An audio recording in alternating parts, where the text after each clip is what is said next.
થોડુંક સ્ટ્રોંગ હોય, એકદમ જોરદાર હોય, એ ચા જે છે આપણી બાજુથી બાજુ મતલબ કે ઓપોઝિટ સાઈડ જતી રહે. બોલો હા યા ના.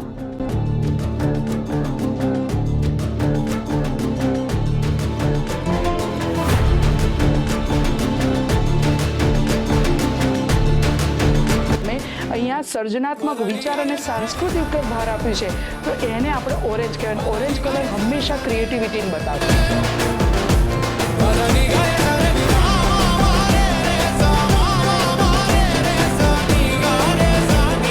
કઈ છે આ રીતે લખાશે, જો પેપરમાં પૂછાશે ને તો આમ પૂછાશે PM